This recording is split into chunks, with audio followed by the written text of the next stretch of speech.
പച്ചപ്പിന്റെ ലാവണ്യമാണ് എവിടെയും. മിഴിയിണകളിൽ ഒതുങ്ങുന്നതല്ല കാഴ്ചകളുടെ ഈ ഹരിതവാതായനങ്ങൾ. പച്ചയും പാതയോരവും പാതിയിടിഞ്ഞ കുളപ്പടവും ഒക്കെ ചേർന്ന ഗ്രാമ്യ ഭംഗി ചേതോഹരമാണ്. ഇവിടെയാണ് സനു എന്ന ചെറുപ്പക്കാരൻ ജീവിത വസന്തം നെയ്തെടുത്തത്. അഭൗമ സൗന്ദര്യത്താൽ കീർത്തികേട്ട പറവകൾക്കായി മനസ്സിന്റെ താളുകളിൽ സൂക്ഷിച്ച മയിൽപ്പീലികൾ ഒന്നല്ല 100 പെറ്റുകഴിഞ്ഞു. പ്രീ ഡിഗ്രി പഠനവും കൊമേഴ്സ് ബിരുദവുമൊക്കെ തുടരുന്നതിനിടയിൽ അതൊക്കെ അങ്ങ് സംഭവിച്ചു പോയതാണ്. അതത്രയും ചിമിഴിലൊതുക്കി കുന്നത്ത് വീട്ടിൽ എത്തിക്കുന്നതിൽ സനു ചില്ലറയൊന്നുമല്ല അധ്വാനിച്ചത്. ഇന്ന് പറവകളുടെ ചിറകടിയൊച്ച ഉയരുമ്പോൾ അത് തന്റെ ആത്മവിശ്വാസം കൂടിയാണെന്ന് മനസ്സ് അറിയാതെ പറയും. പറവകളിൽ സനുവിനെ അന്നും ഇന്നും ഏറെ സ്വാധീനിച്ചത് മയിൽ കോഴികൾ എന്ന ഫെസന്റ് ഇനങ്ങളാണ്. സൗന്ദര്യം തന്നെ അതിന്റെ പ്രധാന കാരണം. നിറങ്ങൾ നൃത്തം വയ്ക്കുന്ന മേനിയും പട്ടുചേല പോലെ നീളുന്ന വാലുകളുമൊക്കെ ചേർന്ന ആ ദൃശ്യവിസ്മയം സനുവിന്റെ ഉള്ളിൽ എന്നേ പതിഞ്ഞതാണ്. ലോകം കീഴടക്കിയ ഫെസന്റുകളുടെ വൻ ശേഖരത്തിനായി ഭാരതമൊട്ടാകെ സഞ്ചരിച്ചു. അങ്ങനെ നെല്ലിക്കുഴിയിലെ കുന്നത്തുവീട്ടിൽ അവ ഡസൻ കണക്കിനെത്തി. അഴകിലൊതുങ്ങുന്നതല്ല ഫെസന്റുകളുടെ വില. സുനാമി തുടങ്ങിയ പ്രകൃതി പ്രതിഭാസങ്ങൾ മുൻകൂട്ടി അറിയുന്ന ജൈവ സെൻസർ കൂടിയാണ് തങ്ങളെന്ന് തെളിയിച്ചവരാണിവർ.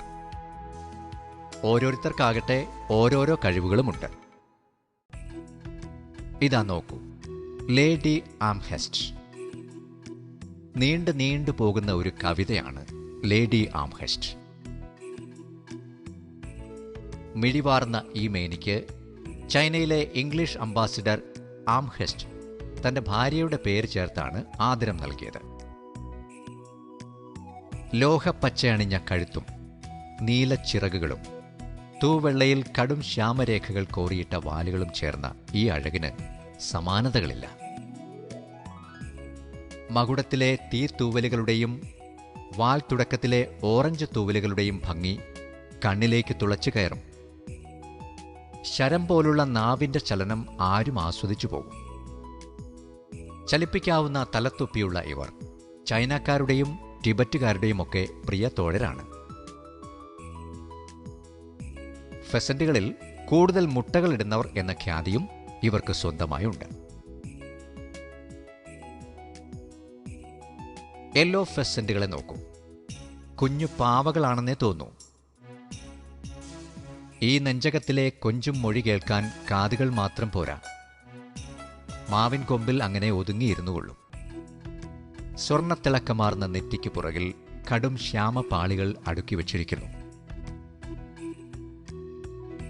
സുതാര്യ സുന്ദര അധരവും മയിലഴകിന്റെ വിശറി വാലുകളുമൊക്കെ ചേർന്ന സൗന്ദര്യത്തിന്റെ പെരും തിര. ചോരച്ചുവപ്പൻ മുഖവർണ്ണമാണ് സിൽവർ ഫെസന്റുകളുടേത്. കറുത്ത തലത്തൊപ്പിയും അടിവയറും ഒഴിച്ചാൽ മേനിയാകെ വാലറ്റം വരെ നീളുന്ന വെള്ളി വെണ്മയുണ്ട്.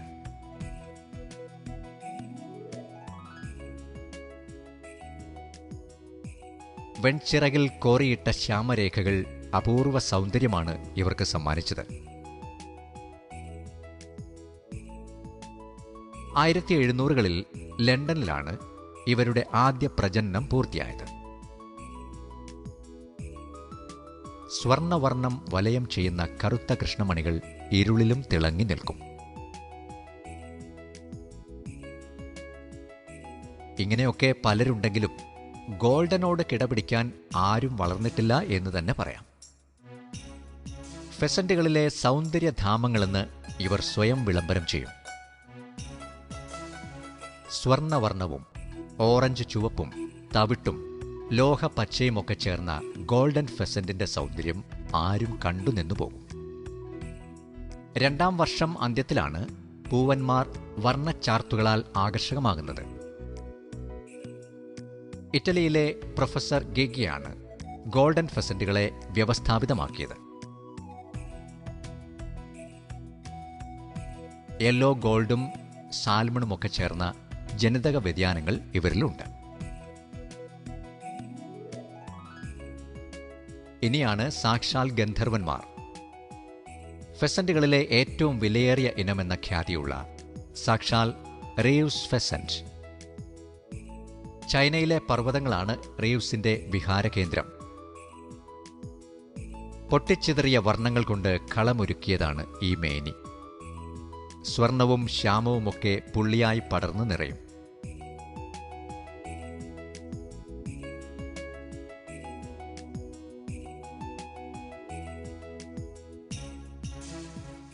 വിഷാദഛായ പകർന്ന കണ്ണുകളിൽ ആരും മയങ്ങിപ്പോവും.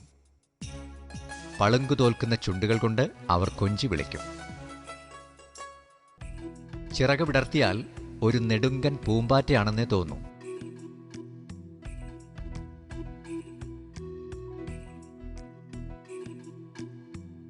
ഭാര്യ രാഖിയും മക്കളായ സൂരജും സൂര്യയുമൊക്കെ റീവ്സിനെ ഓമനിക്കാനുണ്ട്.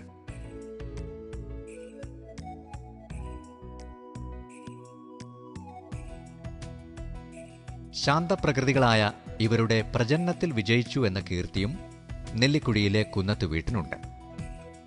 ഒരു ശീലിൽ 7 മുതൽ 15 വരെ മുട്ടകളിടും റീവ്സ്. 2 മീറ്ററിന് പുറത്ത് നീളമെത്തുന്ന ഇവരെ തഴുകി തലോടാൻ ആരും കൊതിച്ചു പോകും. ചെറുതിരകൾ പോലെ പൊലിമ ചൊരിയുന്ന ആ വർണ്ണമേളം മോഹവിലയിൽ എപ്പോഴും കുതിച്ചു തന്നെ നിൽക്കും. ധവളപ്രഭയുടെ പൊടിപൂരമാണ് വൈറ്റ് ഫെസന്റ്. സദാ വിറപ്പിക്കുന്ന കഴുത്തും ഉയരത്തിൽ പിടിച്ച വാലുമൊക്കെയായി അവർ മുറ്റത്തുലാത്തുന്നത് കാണേണ്ടത് തന്നെ. കണ്ണിനു ചുറ്റും പടരുന്ന ശോണിമയാണ് മറ്റൊരഴക്. ചെറു ചലനങ്ങളോട് പോലും ദ്രുതഗതിയിൽ പ്രതികരിക്കുന്ന ഇവർ ഭൗമശാസ്ത്രജ്ഞന്മാരുടെ ഉറ്റ തോഴർ കൂടിയാണ്. ഫെസന്റുകളുടെ തലയിൽ പ്രത്യേക മൈക്രോ ചിപ്പ് ഘടിപ്പിച്ച് കമ്പ്യൂട്ടർ സഹായത്തോടെ പ്രകൃതി ദുരന്തങ്ങൾ മുൻകൂട്ടി അറിയുന്നതിൽ ശാസ്ത്രജ്ഞന്മാർ വിജയിച്ചിട്ടുണ്ട്.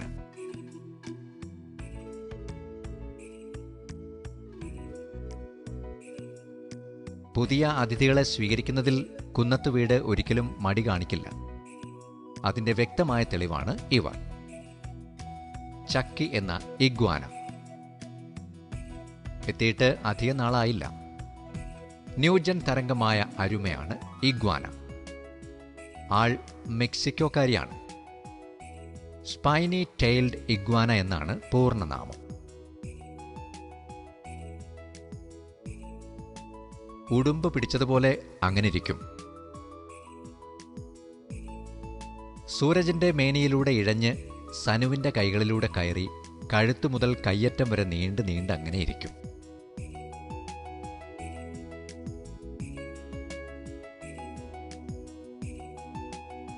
പതിഞ്ഞിരുന്ന് പുറം കാഴ്ചകൾ കണ്ട് രസിക്കും.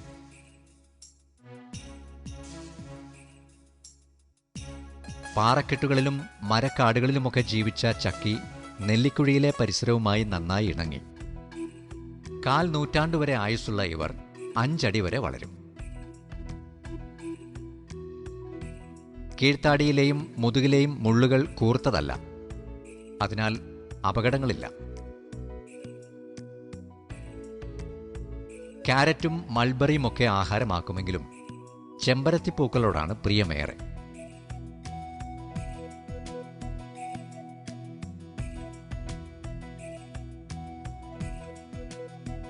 ഒന്നുമേ അറിയാത്ത പാവത്തിനെപ്പോലെ കിടക്കുമെങ്കിലും എല്ലാം ഉള്ളിൽ ഒളിപ്പിക്കുന്നവരാണ് ഇഗ്വാനകൾ. വിരിച്ചിട്ട പുതപ്പ് പോലെയുള്ള ചർമ്മം ഏറെ ആരാധകരെ ഇവർക്ക് നേടിക്കൊടുത്തു.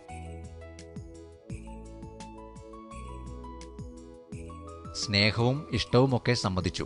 പക്ഷെ വാലിൽ പിടിച്ചാൽ കളി മാറും. ഫെസന്റുകൾക്കും വിഖ്യാത തത്തകൾക്കുമൊക്കെയായി വൻ സൗകര്യങ്ങളാണ് കുന്നത്തു വീട്ടിൽ ഒരുങ്ങിയത്. വയർ മെഷീനാൽ തീർത്ത വിശാല ഏവിയറികൾക്കുള്ളിൽ ഓരോരുത്തർക്കും അനുവദനീയമായ സ്ഥലത്ത് പണിത കൂടുകളുണ്ട്. സൂര്യൻ ഉദിക്കുമ്പോൾ മുതൽ ഏവിയറികൾ സജീവമാണ്.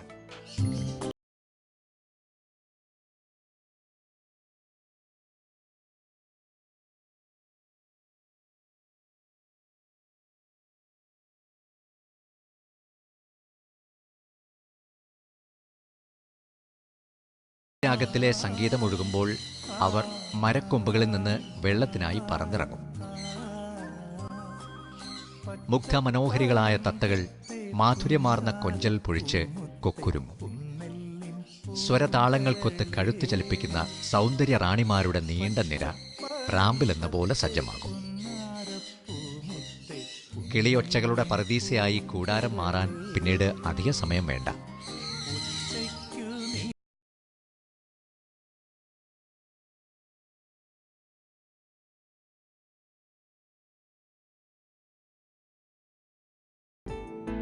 ആഫ്രിക്കൻ ചാരത്തത്തകൾ വാശിക്കാരാണ്.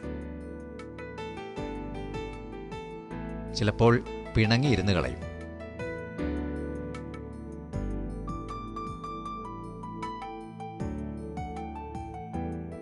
മധ്യ ആഫ്രിക്കയാണ് സ്വദേശം.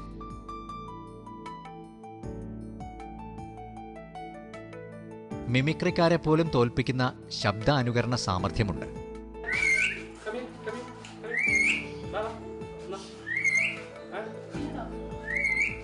കൃഷ്ണമണികൾ ഇടം വലമാട്ടി യജമാനരോട് സ്നേഹം പ്രകടിപ്പിക്കുന്നവർ. 6-ാം വയസ്സിലാണ് ചാരത്തത്തകളുടെ പ്രായപൂർത്തി. ലോറികളും ലോറി കീറ്റുകളും ഇല്ലാതെ കുന്നത്തുവീട്ടിൽ പക്ഷിക്കൂടാരമില്ല. ഗ്രീൻ നാപ്ഡ് ലോറിയും ചാറ്ററിംഗ് ലോറിയുമൊക്കെയാണ് ഇവരിലെ കുറുമ്പുകാരികൾ. ഇരുണ്ട പച്ച വർണ്ണച്ചിറകുകളുള്ള ഗ്രീൻ നാപ്ഡ് ലോറി ന്യൂഗിനിയക്കാരിയാണ്. ചാരക്കാലുകളും മഞ്ഞയും പച്ചയുമായി വർണ്ണരാജികൾ വിരിയുന്ന വാലഴകുമായി നിൽക്കുന്ന സുന്ദരികൾ.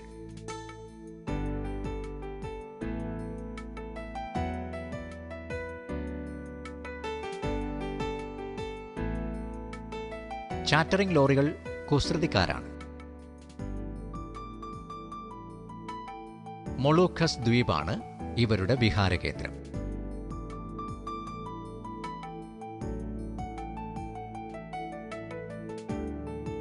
സദാ ചിലയ്ക്കുന്ന ഇവർ ഹലോ വിളിച്ചുപോലും അഭിസംബോധന ചെയ്തു കളയും.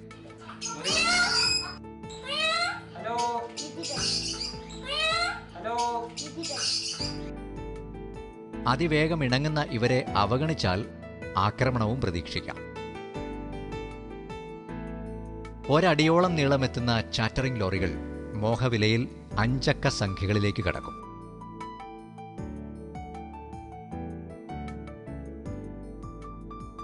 കൂടാരത്തിൽ ചില കളികളൊക്കെയുണ്ട്. അതിഥികളായി എത്തുന്നവരെയും വീട്ടുകാരെയും ഒന്നും കൊനൂർ തത്തകൾ വെറുതെ വിടാറില്ല. ആൾക്കൂട്ടങ്ങളോട് ഇണങ്ങിയ സുന്ദരി തത്തകളാണ് കൊനൂറുകൾ. തലയിൽ വരെ കയറിയിരുന്ന് കളയും.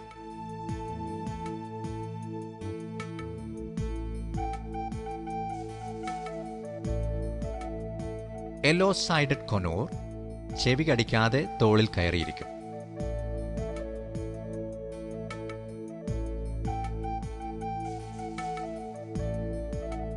കൈയിലേക്കും ചുമലിലേക്കുമൊക്കെ നടന്നിറങ്ങി ചിറകു തുടിപ്പിച്ച് ഹൃദയഹാരികളാകും.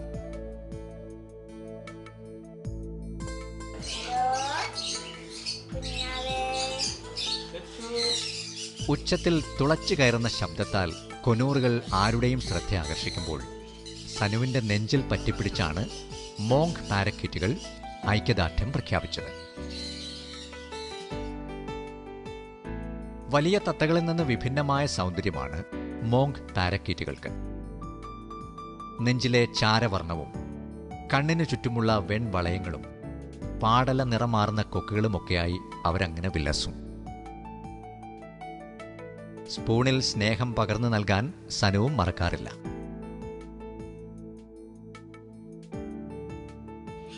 കൊക്കച്ചീലുകളെ ഒഴിവാക്കുക വയ്യ.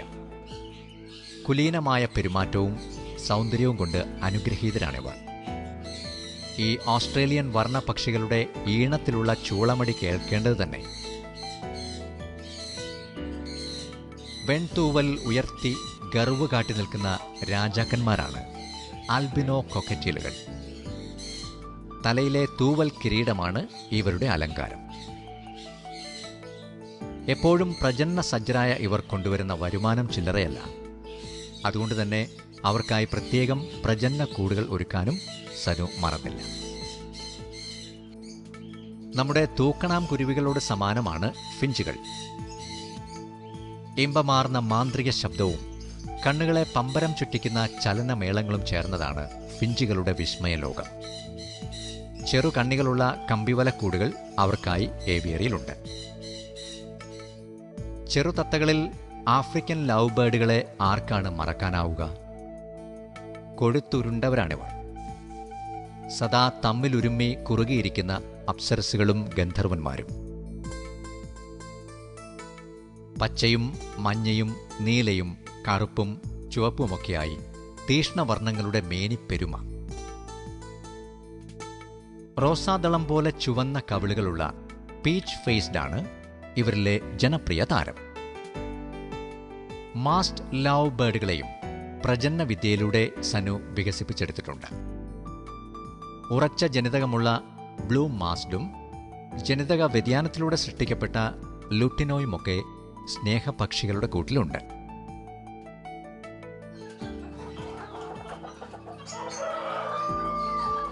വർണ്ണക്കോഴികൾക്കായി മറ്റൊരിടമുണ്ട് ഏവിയറിയിൽ.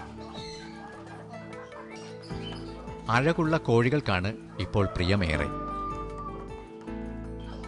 അങ്കവാലിലും തൂവലിലും ആടയിലും പൂവിലുമൊക്കെ സൗന്ദര്യം നിറയുന്നവർ.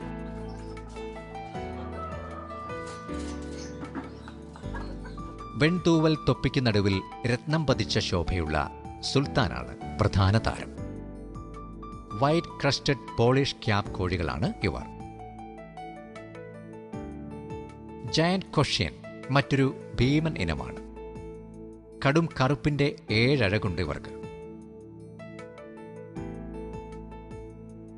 കാറ്റിന് എതിർദിശയിൽ നിന്നതുപോലെ തോന്നിക്കുന്ന അമേരിക്കൻ ഫ്രിസിൽ കണ്ണുകളെ വട്ടം ചുറ്റിക്കുന്ന സുന്ദരികളാണ്.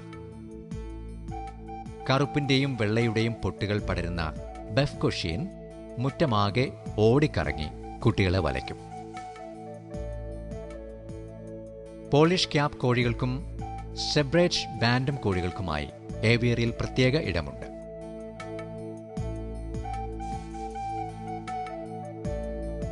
ഫെസന്റുകളുടെയും വർണ്ണക്കോഴികളുടെയുമൊക്കെ പ്രജനനക്കൂടുകൾ തറയിൽ മരച്ചീളുകൾ വിരിച്ച് സജ്ജമാക്കിയിട്ടുണ്ട്. കുഞ്ഞുങ്ങൾക്കും യൗവനക്കാർക്കും ഉയരത്തിലാണ് സ്ഥാനം. കാറ്റും വെളിച്ചവും അനായാസേന കയറിയിറങ്ങുന്ന കൂടുകളിൽ അവർക്ക് പ്രകൃതി സൗന്ദര്യം കണ്ടു വാഴാനും അവസരമൊരുക്കിയിട്ടുണ്ട്. ഉച്ചയോടെ എല്ലാവർക്കുമുള്ള തീറ്റ റെഡിയാകും. അമ്മ ശോഭയ്ക്കാണ് അതിൻ്റെ ചുമതല. ചീരയും വേപ്പിലയും ആപ്പിളും ഓറഞ്ചും മാതളവുമൊക്കെ തീറ്റക്കൂട്ടിലുണ്ട്. അതൊക്കെ തോടിളക്കിയും മുറിച്ചുമൊക്കെ തരാതരം പോലെ പാകപ്പെടുത്തും. ഇലത്തീറ്റകൾ മുറിച്ച് ചെറുതുണ്ടങ്ങളാക്കും. തൂവൽ ഭംഗി വർദ്ധിപ്പിക്കുവാൻ ചില നുറുങ്ങുവിദ്യകളൊക്കെയുണ്ട്. കണവനാക്കും ചുടുകട്ടപ്പൊടിയും കരിക്കട്ടപ്പൊടിയുമൊക്കെയാണ് ഇതിന് പ്രയോഗിക്കുക. നന്നായി പൊടിച്ച് തീറ്റയിൽ വേണ്ടത്ര അളവിൽ ചേർത്താൽ തൂവൽ കാന്തി മിനുങ്ങുമെന്ന് ഉറപ്പാണ്. തീറ്റ കൂട്ടിലെത്തിക്കുവാൻ രാഖിയും സനുവും മുൻകൈയെടുക്കും.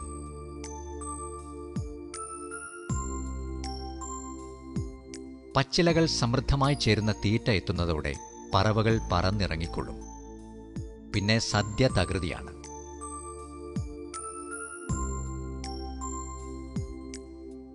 മൺചട്ടിയിലാണ് കുടിവെള്ളം വയ്ക്കുക.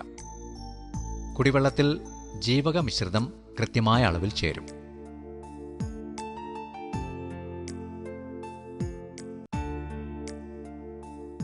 കൂട്ടത്തിലെ ആക്രമണകാരികളെ നിയന്ത്രിച്ചേ തീരൂ. പരസ്പരം ആക്രമിക്കുന്നവർക്കും തൂവൽ കൊത്തിപ്പൊഴിക്കുന്നവർക്കുമൊക്കെ കൂച്ചുവിലങ്ങുണ്ട്.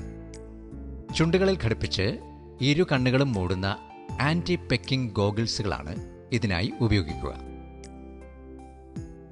ഫെസന്റുകളിൽ അത് കൃത്യമായി പിടിപ്പിക്കുവാൻ ബിരുദം വേണം.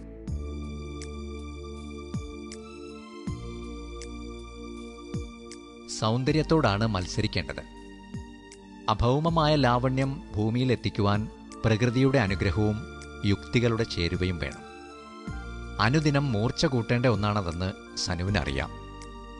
പാതയോരത്തുള്ള യാത്രയിൽ കടന്നുവന്ന വഴികളിലെ കടമ്പകളെക്കുറിച്ചും സനു സംസാരിച്ചു.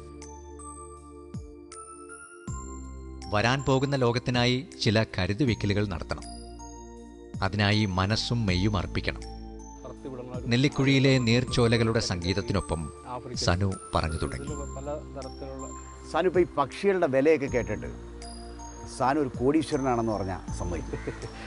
പക്ഷികളുടെ വില കേട്ടുക ശരിക്കും പറഞ്ഞാൽ കോടീശ്വരൻ തന്നെയാണ്. പക്ഷേ ഇത് പണ്ട് കാലം എന്ന് പറഞ്ഞാൽ നമുക്കിത് വീട്ടിൽ ഞാൻ പറയില്ല ഇത് എത്ര രൂപയ്ക്കാന്ന് പറയും. വീട്ടിലിപ്പോൾ 1000 രൂപയുടെ കോഴി മേടിച്ചുകൊണ്ട് പോയിട്ട് ഞാൻ പറയും 50 രൂപയുള്ളൂ അമ്മേ, 100 രൂപയുള്ളൂ അമ്മയെന്ന് പറയും. കാരണം വെച്ചാൽ അവർക്കും ഇതിനെക്കുറിച്ച് അറിയില്ല. പക്ഷേ ഇപ്പോൾ എന്ന് പറഞ്ഞാൽ 1.5 ലക്ഷം രൂപയുടെ തത്തയെന്ന് പറഞ്ഞാലും അമ്മയ്ക്ക് വിഷയമില്ല. കാരണം അമ്മയ്ക്ക് അറിയാം ഇതിനകത്ത് എന്തെങ്കിലും കിട്ടും, വരുമാനം എന്നുള്ള രീതിയിൽ കിട്ടുമെന്ന് അറിയാവുന്നതുകൊണ്ട് കുഴപ്പമില്ല. ഇപ്പോൾ ഞാൻ ധൈര്യമായിട്ടുള്ള വില തന്നെയാണ് ഇപ്പോൾ വീട്ടിലാണെങ്കിലും വൈഫിൻ്റെ അടുത്താണെങ്കിലും അമ്മയുടെ അടുത്താണെങ്കിലും പറയുന്നത് തന്നെ. ആരാണ് ശരിക്കും ഈ പക്ഷികളുടെ വിലയൊക്കെ നിശ്ചയിക്കുന്നത്? ആരാണ്? അപ്പോൾ ഇന്ത്യ തന്നെ ഒരു മാർക്കറ്റ് വില നിലവിലുണ്ട്. നമ്മൾ മോഹവിലയാണെന്ന് പറയുമെങ്കിൽ പോലും അതിനൊരു മാർക്കറ്റ് വില ഉണ്ട്. അതെല്ലായിടത്തും ഏകദേശം ഇന്ത്യയിൽ ഉള്ളയിടത്തും ഏകദേശം സെയിം തന്നെയായിരിക്കും. ഇപ്പോൾ ഇവിടെ വന്ന് നോക്കുമ്പോൾ സാധാരണ വളർത്തുകാരെ പോലെയല്ല, ബ്രീഡിങ്ങിന് വളരെ പ്രാധാന്യം നൽകിയിട്ടുണ്ട്. അപ്പോൾ അങ്ങനെ നോക്കിയാൽ സാനുവിൻ്റെ കയ്യിൽ ഒതുങ്ങുന്ന രീതിയിലുള്ള ബ്രീഡിങ് നടത്താൻ പറ്റുന്ന സാനുവിന് ഏറ്റവും പ്രിയപ്പെട്ട പക്ഷിയേത്? ശരിക്കും കോക്കറ്റെയിൽസാണ് എനിക്ക് ഏറ്റവും കൂടുതൽ ഒരു നല്ലൊരു വരുമാനവും അതുകൂടാണ്ട് തന്നെ ഒരു ആനന്ദം. പല പല കളറുകൾ തന്നെ കാണുമ്പോൾ തന്നെയുള്ള ഭംഗി. പിന്നെ ആഫ്രിക്കൻസിൻ്റെ പല തരത്തിലുള്ള കളറുകൾ എല്ലാ കാലത്തും നമുക്കിപ്പോൾ അത്യാവശ്യം എന്നെ സംബന്ധിച്ച് ഞാൻ സാധാരണക്കാരനാണ്. അപ്പോൾ സാധാരണക്കാരനെ സംബന്ധിച്ചിപ്പോൾ എന്തെങ്കിലും ഒരു പൈസയ്ക്ക് ആവശ്യം വന്നു കഴിഞ്ഞാൽ തന്നെ അത് ഇന്നൊരു 10 കൊണ്ടുപോയി ഷോപ്പിൽ കൊണ്ടുപോയി കൊടുത്താലും നമുക്ക് ആ ഫണ്ട് കിട്ടും. പിന്നെ ഇന്നൊരാൾക്ക് വേണ്ടി നോക്കിയിരിക്കേണ്ട ആവശ്യമില്ല. സാനു പ്രദർശനങ്ങൾക്കൊക്കെ സാനുവിനെ ആളുകൾ വിളിക്കാറുണ്ട്, പങ്കെടുക്കാറുണ്ട്? ഓ എല്ലാ മിക്ക സ്ഥലങ്ങളിലും എല്ലാ ജില്ലകളിലും പോകാനുള്ള ഒരു ഭാഗ്യം കിട്ടിയിട്ടുണ്ട്. അതെന്ന് വെച്ചാൽ പുതിയ പുതിയ ബ്രീഡർമാരെ പരിചയപ്പെടാനും അവിടെയുള്ള സ്ഥലങ്ങളിലെ ആൾക്കാരെ നമുക്ക് നല്ലോണം എല്ലാ ആൾക്കാരും ഇപ്പോൾ ഒരുവിധപ്പെട്ട കേരളത്തിലെ ഒട്ടുമിക്ക ആൾക്കാരായിട്ടും എനിക്ക് നല്ല ഫ്രണ്ട്ഷിപ്പ്, നല്ല സൗഹൃദം സൂക്ഷിക്കുന്ന ആളാണ്. ഇപ്പോൾ നമ്മുടെ കയ്യിലിരിക്കുന്ന ഇപ്പോൾ ലേഡി ആംഫെസ്റ്റ് ഫെസൻറ്റ്, ഇതിൻ്റെ ഒരു ബ്രീഡിംഗ് ടെക്നിക്ക് എങ്ങനെയാണ്? ഓരോ പക്ഷിക്ക് ഓരോ രീതിയിലാണ് എങ്കിൽ പോലും ഈ ഫെസൻറ്റിൻ്റെ ഒരു ടെക്നിക്ക് എന്താണ്? ഇതെന്ന് പറഞ്ഞാൽ ഇച്ചിരി ക്ഷമ വേണം. കാരണം വെച്ചാൽ ഞാൻ പണ്ട് എന്ന് വെച്ചാൽ ഒരു 6-7 വർഷം മുമ്പ് ഇത് ശരിക്കും എന്ത് ചെയ്ത ബ്രീഡാവില്ലായിരുന്നു. ഇവിടെ കൊണ്ടുവന്ന് അവരെ ഇവിടെ നിന്ന് മരുന്ന് മേടിച്ചു തന്നെയാണെന്ന് തോന്നുന്നു, എന്താണെന്നറിയില്ല. പക്ഷേ നമുക്ക് ഇവിടെ നിന്ന് ലോക്കൽ കുഞ്ഞുങ്ങളെ മേടിച്ച് വളർത്തിയതിന് ശേഷമാണ് എനിക്ക് ഇവനാണെങ്കിലും നല്ലോണം ബ്രീഡായി. വർഷത്തിൽ ഒരു പ്രാവശ്യമാണ് കിട്ടണമെങ്കിൽ പോലും ഒരു നല്ലൊരു ഫണ്ട് നമുക്ക് ഒരു വർഷത്തിൽ ഒരു തരുന്നുണ്ട്. അതുകൊണ്ടാണ് ഇവരിപ്പോഴും ഞാനൊരു 8 വർഷമായിട്ട് ഇവരെപ്പോഴും കീപ്പ് ചെയ്യുന്നത്. ഇപ്പോൾ ഈ വിവിധതരം പക്ഷികളെ സംഘടിപ്പിക്കാൻ വേണ്ടി വലിയൊരു ശ്രമം നടത്തി, വലിയ യാത്രകൾ തന്നെ നടത്തി. എങ്ങനെയാണ് അതിൻ്റെ ഒരു അനുഭവം എന്ന് പറയാം? അതിൻ്റെ വെച്ചാൽ നേരത്തെ മുതൽ ഈ പറഞ്ഞ ചെറിയ മുട്ടക്കോഴി, നാടൻ കോഴിയൊക്കെ വളർത്തിക്കൊണ്ടിരുന്നതാണ്. പിന്നെ ഇതിനെക്കുറിച്ച് അറിയുന്ന 1-2 പുസ്തകങ്ങളിൽ കൂടിയാണ് ഇതിനെക്കുറിച്ച് അറിയുന്നത് തന്നെ. അപ്പോൾ അതിനകത്ത് നോക്കി അപ്പോൾ ഓരോ മേൽവിലാസം തപ്പിപ്പിടിച്ച് അന്ന് നമ്മൾ പോയാൽ ഈ പറഞ്ഞാൽ നല്ല ഫണ്ടൊക്കെ കൊടുത്ത് അന്നൊക്കെ മെഡിക്കൽ റിസ്ക് ആയതുകൊണ്ട് പയ്യെ പുറകോട്ട് പോയി. പിന്നീട് പൈസ ആയ സമയത്ത് കുറേശ്ശെ ഓരോന്ന് കളക്ട് ചെയ്ത് പിന്നെ അതിൻ്റെ കുഞ്ഞുങ്ങളെ ആയി അങ്ങനെ പയ്യെ ഘട്ടമായിട്ട് ഞാനൊരു 10-12 വർഷത്തോളമായി ഈ ഫീൽഡിൽ. ഒരാൾക്ക് ധൈര്യമായിട്ട് വന്ന് മുതൽ മുടക്കി നിക്ഷേപിക്കാൻ കഴിയുന്ന ഒരു മേഖലയാണ്. തീർച്ചയായും ധൈര്യമായിട്ട് ഇറങ്ങാം. പക്ഷേ നമ്മളിതിനകത്ത് ചെയ്യേണ്ട ഒരു കാര്യം എന്ന് വെച്ചാൽ പയ്യെ തുടങ്ങുക എന്നുള്ളതാണ് എൻ്റെ ഒരു അനുഭവം വെച്ചുള്ള ഇത്. പയ്യെ തുടങ്ങിക്കഴിഞ്ഞാൽ നമുക്ക് ഒരുപാട് സാധനങ്ങൾ ബൾക്കായിട്ട് ചെയ്യാണ്ട് കുറേശ്ശെ അതെങ്ങനെ ബ്രീഡാവും എന്നതിനെക്കുറിച്ച് പഠിച്ചതിന് ശേഷം ചെയ്യായിരിക്കും ഏറ്റവും നല്ലത്. സാനുവിനെ ഇവിടെ അന്വേഷിച്ച് വരുന്ന ഏത് വിഭാഗത്തിൽപ്പെട്ട ആളുകളാണ്? എല്ലാ രീതിയിലുള്ള ആൾക്കാരും വരാറുണ്ട്. ഇപ്പോൾ ജസ്റ്റ് ഒരു കോടീശ്വരന്മാരാണെങ്കിൽ പോലും അവർക്ക് ജസ്റ്റ് ഒരു ഷോയ്ക്ക് മനസ്സിനൊരു സന്തോഷം കിട്ടാൻ പാകത്തിനുള്ള രീതിയിലുള്ള അവരും വരുന്നുണ്ട്. സാധാരണക്കാർ ഇതിനും കൊണ്ട് എന്തെങ്കിലും ഒരു വരുമാനം ഉണ്ടാക്കാം എന്നും പറഞ്ഞു വരുന്ന ആ ടൈപ്പിലുള്ള ആൾക്കാരും വരുന്നുണ്ട്. എല്ലാ തരത്തിലുള്ള ആൾക്കാരും വരുന്നുണ്ട്. ശോഭനമായ ഒരു ഭാവിയുണ്ടോ ഈ രംഗം? തീർച്ചയായും എന്നെ സംബന്ധിച്ച് എൻ്റെ ഒരു അനുഭവം ഇതാണ്. ഞാൻ വേറൊരു ഫീൽഡായിരുന്നു, പക്ഷേ യാദൃശ്യമായിട്ട് ഇതിലേക്ക് വന്നതാണ്. എങ്കിൽ പോലും ഇപ്പോൾ എനിക്ക് അത്യാവശ്യം നല്ല രീതിയിൽ നമുക്ക് സമാധാനപരമായിട്ട് ജീവിച്ചു പോകാൻ പറ്റുന്നുണ്ട്. സാനുവിൻ്റെ വീട്ടുകാരൊക്കെ ഈ മേഖലയോട് താല്പര്യമുള്ളവരാണോ? ആദ്യം എനിക്ക് അറിയില്ലായ്മ കൊണ്ട് കുറേ പ്രശ്നങ്ങൾ ഉണ്ടെങ്കിൽ പോലും ഇപ്പം ഫുൾ സപ്പോർട്ടീവാണ്. എല്ലാ വീട്ടുകാരുടെ സപ്പോർട്ടില്ലാണ്ട് നമുക്കിത് കൊണ്ടുപോയി നടക്കില്ല. എൻ്റെ ഒരു അനുഭവമാണ് പറയുന്നത്. ഞാനിപ്പോൾ വേറെ ഒന്നിനും പോകുന്നില്ല. ഇതിൻ്റെ ബ്രീഡിങ്ങും കാര്യങ്ങളൊക്കെ ആയിട്ടാണ് പോകുന്നത്. അതെന്ന് വെച്ചാൽ വേറെ ആർക്കും നമ്മുടെ മുകളിലൊരു യജമാനില്ല. അത് കൂടാണ്ട് തന്നെ നമുക്ക് നല്ല മനസ്സിന് സന്തോഷവും സമാധാനവും കിട്ടുന്നൊരു ഫീൽഡാണ് ഈ ഒരു ഫീൽഡ്. എന്നെ സംബന്ധിച്ച് ആ ഒരു രീതിയിലാണ്. ഇപ്പോൾ ഈ രംഗത്തിങ്ങനെ ഉയർന്നു നിൽക്കുന്നു. ഇനി സാനുവിൻ്റെ ഒരു മോഹം എന്താണ്? ഒരു മോഹം എന്ന് വെച്ച് കഴിഞ്ഞാൽ ശരിക്കും പറഞ്ഞൊരു ഇപ്പം നിലവിൽ എനിക്ക് സ്ഥലം കുറവാണ്. ഒരു 50 സെൻറ്റിൽ ഒരു നല്ലൊരു ഏവിയറി, അതായത് ഫുള്ള് എല്ലാ പക്ഷികളും പല സ്ഥലങ്ങളിൽ ഞാൻ പോയി കണ്ടിട്ടുണ്ട്. അതുപോലെ എല്ലാ പക്ഷികളെയും ഒരുമിച്ച് ഇങ്ങനെ പറത്തി വിടണ ഒരു ആഗ്രഹം. ഒരു 50 സെൻറ്റിൽ ഫുള്ള് നെറ്റൊക്കെ കെട്ടി കവർ ചെയ്ത്, അതാണ് ഇപ്പോൾ എൻ്റെ അടുത്തൊരു ഡ്രീം, ഒരു സ്വപ്നം. പിന്നെ വർണ്ണപക്ഷികളുടെ വലിയൊരു ലോകം സ്വന്തമാക്കാൻ കഴിയട്ടെ. നേടാനുള്ളത് വലിയൊരു ലോകമാണ്. മറഞ്ഞിരിക്കുന്ന ആഴങ്ങളിൽ അതിൻ്റെ ഭേരി ഉയരുന്നുണ്ടെന്ന് സനുവിനറിയാം. അതിനായി കാതുകൂർപ്പിച്ച് തന്നെയാണ് യാത്ര. ആ കാൽവയ്പ്പുകൾ ഇടറുന്നതല്ല, ഉറച്ചത് തന്നെയാണ്.